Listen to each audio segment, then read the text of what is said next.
the 6th of January, 2021, a day that will forever be marked in history. But today, we see a new narrative emerging, a narrative that tries to rewrite what happened. The White House has launched a website. It tells a very different story of that day. This new account paints the rioters as peaceful protesters. It claims they were provoked by law enforcement. This is a shocking claim. It shifts the blame away from those who stormed the Capitol. The violence and chaos of January 6th are now being downplayed.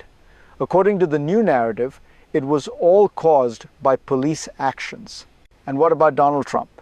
He's portrayed not as the instigator, but as a hero who granted pardons to those involved in the attack. But is this a true reflection of the events? Or is this an attempt to erase the truth? Let's dive deeper into the heart of this new version of history. How did we get here? To understand this shift in narrative, we need to look at the core issue, the distortion of facts. What's happening here is not just a difference in perspective, it's an intentional rewrite of history. The events of January 6th were not spontaneous. They were the culmination of months of rhetoric. A claim of widespread voter fraud pushed by Trump and his supporters laid the foundation. This claim, despite being thoroughly debunked, became the driving force. It fueled anger and distrust. The rioters then were not just a random group. They were people who believed the falsehoods. They were encouraged by a narrative that painted the election as stolen. This wasn't just about the violence on that day. It was about the dangerous lie that preceded it, a lie that sparked an insurrection.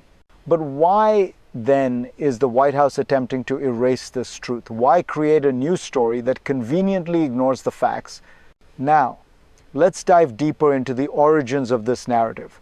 How did it evolve, and what were the key moments that shaped it? To fully grasp the new narrative, we must trace its roots back to the events leading up to January 6th. The historical context matters. The rhetoric surrounding the 2020 election had been building for months. Trump and his allies repeatedly claimed the election was rigged without evidence. This false claim laid the groundwork for the attack on the Capitol. But it wasn't just about the election fraud narrative. It was about the way these claims were amplified. Social media platforms, right-wing news outlets, and Trump's own speeches created an echo chamber. These were not isolated voices. They were part of a larger machine that spread disinformation at an alarming rate. The Capitol attack didn't come out of nowhere. It was the result of years of political polarization. It was a clash between two visions of America, one built on truth, the other on lies. And now we're seeing the consequences of that clash. The rewriting of history isn't just about facts, it's about power. Who controls the narrative shapes the future. But even as this narrative takes hold, there were key moments on January 6th that can't be ignored. Let's examine what really happened that day. On January 6, 2021, the rhetoric reached its breaking point, the moment when words turned into action. Thousands of Trump's supporters, fueled by false claims of election fraud, stormed the U.S. Capitol. They weren't just protesting. They were there to stop the certification of the election results. But this wasn't a peaceful demonstration. This was an attack. The rioters smashed windows, breached barricades, and clashed violently with law enforcement officers.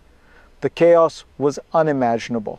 Yet, in the White House's new narrative, this violence is minimized.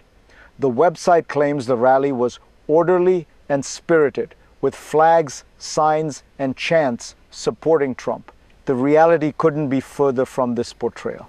The violence that day was not just an isolated incident.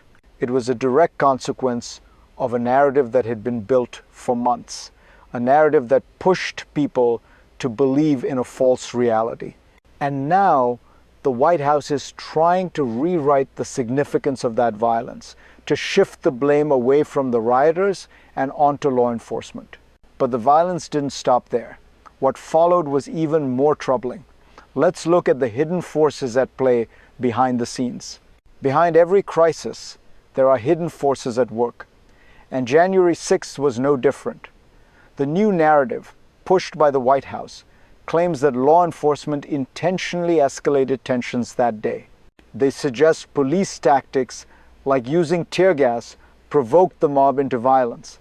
But let's pause and look at the facts. We have extensive footage of rioters attacking police first. Officers were assaulted, injured, and even killed in the chaos. Yet, the White House ignores these realities. The reality is, the system that day wasn't just about individual actions. It was about a broader mechanism, a system that failed to stop the violence before it escalated. The attack on the Capitol was not just a failure of law enforcement. It was a failure of leadership at every level. Instead of addressing these failures, the White House narrative shifts the blame elsewhere. It ignores the broader systemic issues that allowed the insurrection to happen in the first place. The question remains, why is this new version of events so determined to protect the rioters and shift the focus from the actual causes of the attack? The truth, however, is undeniable. The crisis didn't end with the breach of the Capitol. It only intensified from there. The situation on January 6th escalated rapidly. The attack on the Capitol was just the beginning of a much larger crisis. As the rioters overwhelmed the building, the political and security systems that were supposed to protect our democracy failed. What followed was a wave of uncertainty and fear. Lawmakers were evacuated. The Senate and House sessions were halted. The business of democracy came to a grinding halt. The nation watched in shock as the very symbol of our government was under siege. In the midst of this chaos, the White House's narrative continues to downplay the severity of the situation. The new website minimizes the role of the rioters. It suggests that they were simply provoked by law enforcement, ignoring the clear evidence that they were the aggressors. The truth is undeniable. This wasn't just a protest. It was an attempt to overthrow the results of a legitimate election. It was an attack on democracy itself. And yet, the narrative now being pushed seeks to shift blame and obscure the true nature of the violence. The question remains, why? This wasn't just a political event, it had real consequences for the people involved. Let's take a look at how this attack affected the citizens on the ground. The events of January 6th affected not just the lawmakers, but the people caught in the middle of the chaos. The rioters, many of them Trump supporters, believed they were fighting for a noble cause. But in reality, they were participating in an insurrection, driven by a web of lies and false promises. What's often overlooked in the new White House narrative is the human toll of that day. The rioters were not only causing physical destruction, but they were also hurting the very fabric of our society. The violence disrupted lives, shattered communities, and left scars that will last for years. What's more, the lives lost that day are painted in a misleading light. The White House claims that no law enforcement officers died during the attack. Yet Officer Brian Sicknick's death was directly tied to the events of January 6th. 4 other officers took their own lives in the months that followed, a tragic consequence of the trauma they endured. This isn't just history. These are people, real lives, real pain. The impact of this attack wasn't contained within the U.S. It rippled across the world. Let's explore how it affected the global stage. The events of January 6th weren't contained within the walls of the U.S. Capitol. They had far-reaching consequences on the global stage. The attack on the Capitol sent shockwaves through the international community. It was seen as an assault on democracy itself, not just in the United States, but across the world.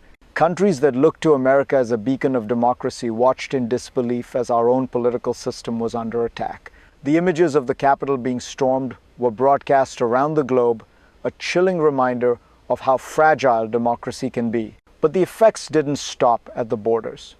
This attack had geopolitical consequences. It weakened the global perception of the U.S. as a stable, reliable leader in the international community. It emboldened autocratic leaders who have long sought to undermine democratic principles. The narrative now being pushed by the White House attempts to shift the blame away from the rioters, downplaying the broader international ramifications. But the truth is clear. The attack on January 6th was a moment that shook the world. So, what does the future hold? Let's explore three possible scenarios for what could happen next. The events of January 6th didn't stay within the U.S. Capitol. They had a far-reaching impact. The attack sent shockwaves through the international community. It wasn't just an assault on the U.S. government. It was an attack on democracy itself. Countries around the world who looked to America as a symbol of democracy watched in disbelief. They saw our political system under siege. The images of the Capitol being stormed were broadcast globally. It was a chilling reminder of how fragile democracy can be, but the consequences went beyond that. This attack had geopolitical effects. It damaged the global perception of the U.S. as a stable and reliable leader. It gave a boost to autocratic leaders. These leaders who want to undermine democratic principles found new strength in this moment. The White House's new narrative tries to downplay this. It shifts the focus away from the rioters. But the reality is clear. The attack on January 6th was a moment that shook the entire world. What does the future hold for this nation? Let's explore three possible scenarios for what might happen next. As we look to the future, we must ask, what comes next? The events of January 6th have left a lasting scar on this country. But how we respond will shape our future. There are three possible paths ahead. The first scenario is the optimistic one. A future where America reaffirms its commitment to democracy, where the lessons of January 6th are learned and those responsible are held accountable. This would restore faith in our political system and the peaceful transfer of power. The second scenario is more moderate. In this scenario, the nation remains deeply divided. The events of January 6th become just another chapter in our ongoing political struggle. While accountability is pursued, it may not be enough to bridge the divides in our society. The wounds may never fully heal, but we manage to move forward. The third scenario is the worst-case one. A future where the false narrative of January 6th continues to gain traction, where disinformation leads to further polarization and chaos. In this scenario, the very foundations of democracy are eroded, and the U.S. becomes a shadow of its former self. Which path will we choose? The future depends on the choices we make today. As we consider these possibilities, one thing is certain: we must learn from the past. Let's reflect on the lessons we can take away from January 6th. As we come to the end of this reflection, one truth stands out. January 6th was not just a political event. It was a moment that tested the very essence of our democracy. The attack on the Capitol was not a random occurrence. It was the result of years of false narratives, disinformation, and deep divisions in our society. But it's not too late. We can still choose the path of healing and unity. We can choose accountability and the restoration of truth. We can reject the false narratives that seek to divide us and instead embrace the values that have made this nation strong: democracy, justice, and the peaceful transfer of power. The question now is, will we rise to the challenge? Will we ensure that January 6th is remembered for the lessons it taught us, not as a story of division, but as a turning point that united us? This is our moment, the choice is ours, and the future begins with what we do today.